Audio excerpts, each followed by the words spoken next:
Shalom, perkenalkan nama saya Rosalia Batseba Mukiri, NIM 2314201163, Fakultas Keperawatan, kelas A6 semester 1, dengan dosen pengampu, Nurse Fania Tampilan, Escape and MKes. Tujuan pembuatan video ini adalah untuk memenuhi tugas ujian akhir semester mata kuliah konsep dasar keperawatan. Namun sebelum itu kita akan membahas atau saya akan membahas mengenai isu etik dalam praktik keperawatan. Pengertian etik. Etik dalam kebiasaan, model perilaku atau standar yang diharapkan dan kriteria tertentu untuk satu tindakan. Etika adalah peraturan atau norma yang dapat digunakan sebagai acuan bagi perilaku seorang dan merupakan suatu kewajiban dan tanggung jawab moral. Etika adalah ilmu tentang kesusilaan yang menentukan bagaimana sepatutnya manusia hidup dalam masyarakat yang menyangkut aturan-aturan atau prinsip-prinsip yang menentukan tingkah laku yang benar, yaitu terdapat dua tingkah laku yang benar: 1. Baik dan buruk. 2. Kewajiban dan tanggung jawab.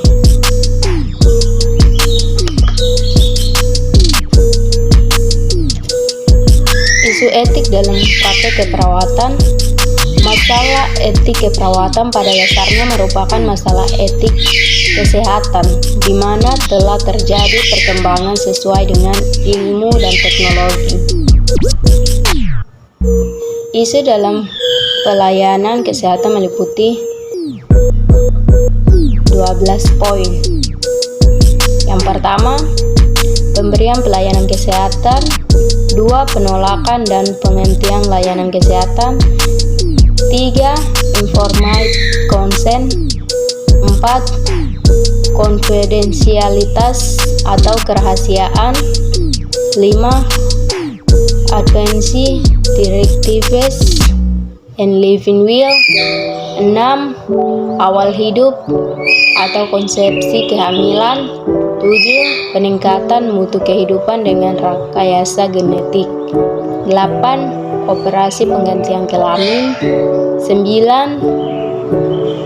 Eksperimen pada manusia, otot baru, pengobatan baru, alat medis baru. 10. Menunda proses kematian. 11. Mengakhiri hidup atau aborsi anuantasia. 12. Kelangkaan sumber daya kesehatan. Eutanasia berasal dari kata Yunani atau bahasa Yunani, yaitu eutanatos.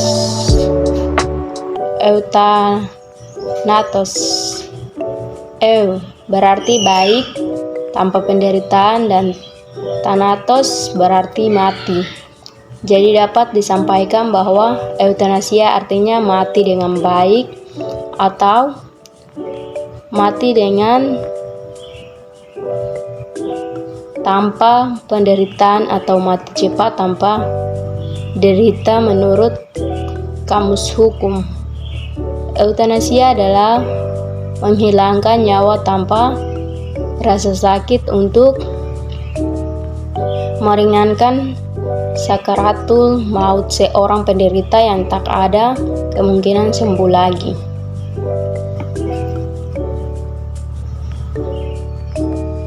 Klasifikasi eutanasia. Dilihat dari orang yang membuat eutanasia dibagi menjadi 3,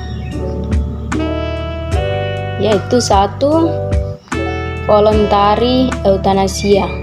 Jika yang membuat keputusan adalah orang yang sakit, misalnya gangguan atau penyakit jasmani yang dapat mengakibatkan kematian segera, di mana keadaan diperburuk oleh keadaan fisik dan jiwa yang tidak menunjang.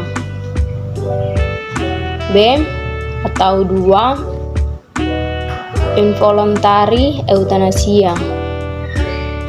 Jika yang membuat keputusan adalah orang lain seperti pihak keluarga atau dokter, pasien mengalami koma medis. 3. Assisted suicide. Tindakan yang bersifat individual yang ada keadaan tertentu dan alasan tertentu menghilangkan rasa putus asa dengan bunuh diri. 4. Tindakan yang langsung menginduksi kematian dengan alasan meringankan penderita tanpa izin individu bersangkutan dan pihak yang punya hak untuk mewakili. Hal ini sebenarnya merupakan pembunuhan, tetapi agak berbeda pengertiannya karena tindakan ini dilakukan atas dasar kasihan. Jenis-jenis euthanasia. Euthanasia dapat digolongkan menjadi beberapa jenis. Dilihat dari cara pelaksanaan, euthanasia dapat dibedakan, yaitu euthanasia pasif, euthanasia aktif, atau agresif. Euthanasia pasif adalah pembuatan menghentikan atau mencabut segala tindakan atau pengobatan yang secara berlangsung untuk mempertahankan hidup pasien. Penyalahgunaan euthanasia pasif ini bisa dilakukan oleh tenaga medis maupun keluarga pasien sendiri. Keluarga pasien bisa saja menghendaki anggota keluarga mereka dengan berbagai alasan. 2. Euthanasia aktif atau agresif. Euthanasia aktif atau agresif ini adalah pembuatan yang dilakukan secara medik melalui intervensi aktif oleh seorang dokter dengan tujuan untuk mengakhiri hidup manusia. Dengan kata ini, euthanasia aktif atau agresif adalah suatu tindakan yang sengaja oleh dokter dengan tujuan untuk mengakhiri hidup pasien. Euthanasia aktif ini dilakukan dengan tujuan untuk menimbulkan kematian dengan secara sengaja melalui obat-obatan atau dengan cara lain. Euthanasia aktif ini dapat dibedakan atas 1. Euthanasia aktif langsung. 2. Euthanasia yang tidak langsung. Euthanasia dapat dibedakan atau permukaan diizinkan. 1. Euthanasia sukarela. 2. Euthanasia tidak sukarela. Kita masuk pada pembahasan berikutnya, abortus. Abortus atau aborsi adalah cara menggugurkan kandungannya atau dalam dunia kedokteran dikenal dengan abortus, yang berarti mengeluarkan hasil konsepsi. Pada hari ini aborsi merupakan masalah kesehatan banyak masyarakat karena memberikan dampak pada kesakitan dan kematian ibu. Sebagai diketahui bahwa penyebab utama ibu hamil melahirkan adalah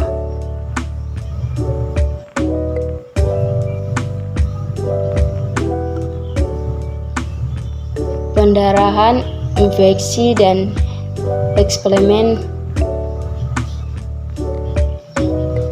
Pandangan tentang abortus. Ada 3 pandangan secara umum tentang abortus, yaitu 1. Pandangan konservativa berpendapat bahwa abortus secara normal salah dalam situasi apapun. 2. Pandangan modern berpendapat bahwa abortus tidak mutlak kesalahan moral dan hambatan. Penentang abortus dapat diabaikan dengan satu pertimbangan moral yang kuat. 3. Pandangan liberal berpendapat bahwa abortus itu secara normal diperbolehkan atas dasar permintaan. Pandangan ini secara umum menganggap bahwa fetus belum menjadi manusia. Jenis-jenis abortus.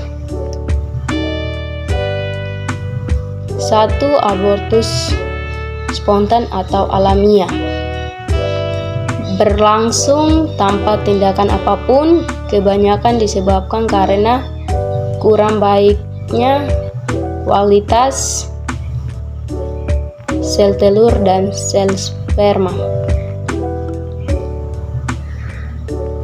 2. Aborsi buatan atau sengaja atau kriminal, pengakhiran kehamilan sebelum usia kandungan 28 minggu sebagai akibat tindakan yang disengaja dan disadari oleh calon ibu maupun si pelaksana aborsi.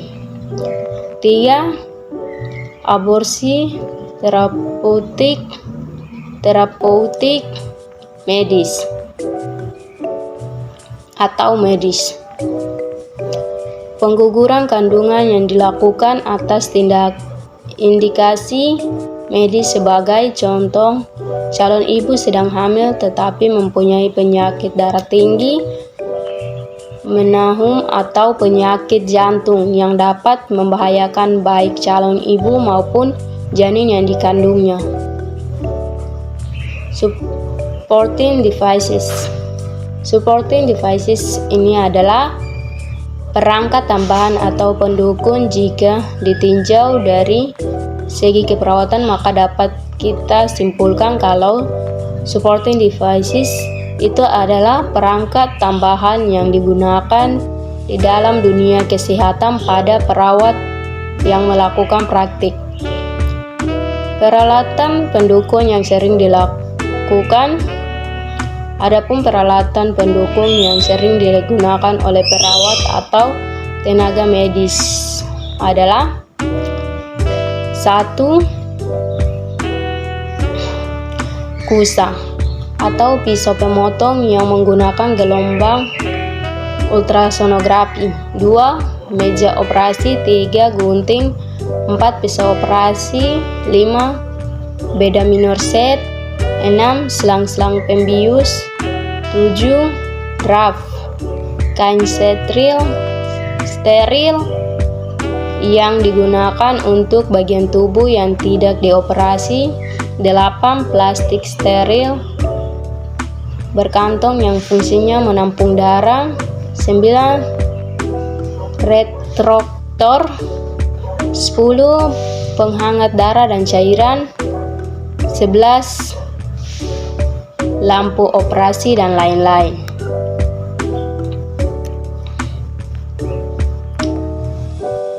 Sekian dari pembahasan saya. Namun sebelum menutup video ini, saya ingin mengajak teman-teman untuk bergabung bersama kami di kampus Universitas Pembangunan Indonesia Manado.